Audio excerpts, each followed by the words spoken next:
How would this world be different if Rosa Parks had never stayed seated and dared to be different and sit on the front of that bus? If Orville and Wilbur Wright had listened to the critics and they never dared to fly in the sky? And sometimes people will go, "Oh, Jan, really? Who am I to try to change the world?" But I just say, who are you not to try and change the world? Who are you not to try to change the culture at your company?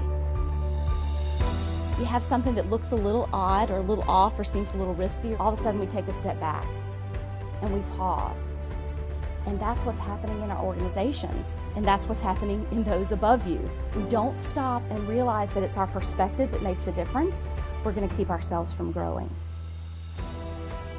They have these negative preconceptions that are holding them back from being able to perform at a very, very high level. They need the tools that no one's maybe ever given them to be able to erase the old script and replace it with a new one so that they feel more comfortable being able to do the things that they're being asked and paid to do on a daily basis. I say we change, people change, markets change, the economy changes.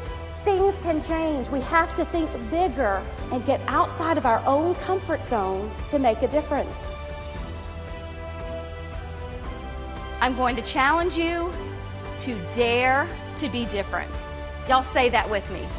Dare to be different. I can barely see you. Somebody get my attention. Dare to be different. All right, dare to come on up. Woo!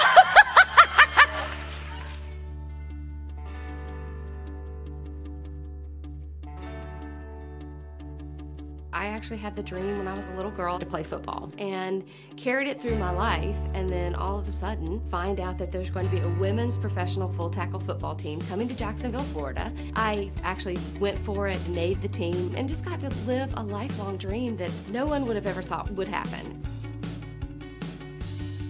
Dare to challenge your people to do things just one notch above where they're at.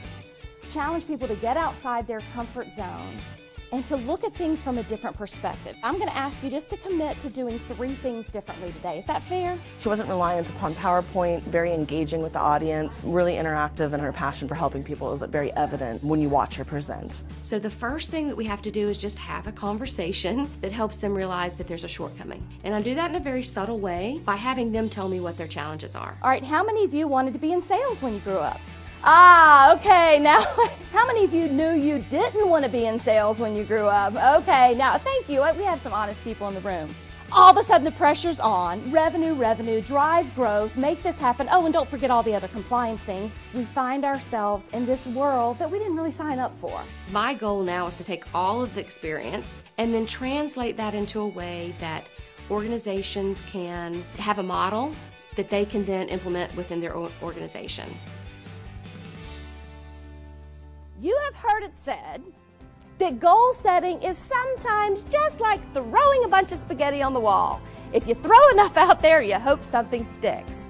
But we say, clarify your core values first, because you've got to go back to that driving magnetic force for you that will drive what you're doing on a day-to-day basis. It was the most interactive and the most engaging course that I've been to. It was fun, and it was fun getting up and getting to know the group, and she was so enthusiastic and just very positive about what she had to bring. For you, what will it be? What will you do differently as a result of what you've learned and heard here tonight? I'm a huge believer that we need people who understand their core values, they know their purpose, and they're willing to do whatever it takes to reach that and to accomplish that. Because it's tough out there. We need people who are willing to try to change the world.